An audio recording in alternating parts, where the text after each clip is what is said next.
మీ వాడు వచ్చినట్టున్నాడు రా. ఓసారి పిలు, మాట్లాడతాను. ఏం మాట్లాడతావు? సినిమా ఎలా ఉందని అడుగుతావా? అది కాదురా. నువ్వు పెట్టేయ్, నేను మాట్లాడతాను.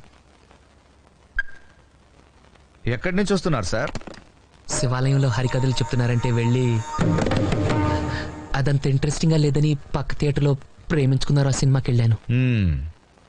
వాడు రా అని పిలిస్తే సిగ్గు లేకుండా వెళ్ళిపోవడమేనా? అక్కడేమో మీ నాన్న కంప్యూటర్ నేర్పించాలి, మా వాడిని ఫారెన్ పంపించాలి అంటుంటాడు. నువ్వు ఇక్కడ ప్రేమించుకుందాంరా, పారిపోదాంరా ఇలాంటి సినిమాలు చూస్తూ ఉంటు. ఇంతకీ ఏమొచ్చు మనకి? ఈతొచ్చు సార్. ఆ? ఈత సార్, స్విమ్మింగ్. అది కాక మ్యూజిక్ అంటే ఇంట్రెస్ట్ సార్. మ్యూజిక్? హార్మోనియం, మృదంగం వాయిస్తానండి. ఇక్కడ కానీ తెచ్చావా? లేదు సార్. థ్యాంక్స్. ఇంకా బొమ్మలేస్తానండి. ఎక్కడ? రోడ్ల మీద, బోర్డుల మీద? పేపర్ మీదండి. బ్రతకడానికి ఏం వచ్చు అని అడుగుతున్నాను.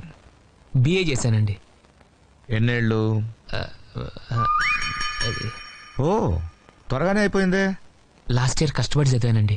సరే, మీ నాన్న నీకేదైనా ఉద్యోగం చూడమన్నాడు. వారం రోజులు ఏదో ఒకటి సెట్ చేద్దాం. నువ్వు వెళ్ళి భోంచేసి చేసి పడుకో. బంతి, ఇతనికి రేపు మార్నింగ్ అవుట్ హౌస్ చూపించు. అవుట్ హౌస్ ఎందుకు సార్? బయట ఎక్కడైనా. అవుట్ హౌస్ సౌకర్యంగానే ఉంటుంది సార్. సౌకర్యంగా లేకపోయినా అక్కడే ఉండాలి. అబ్బో,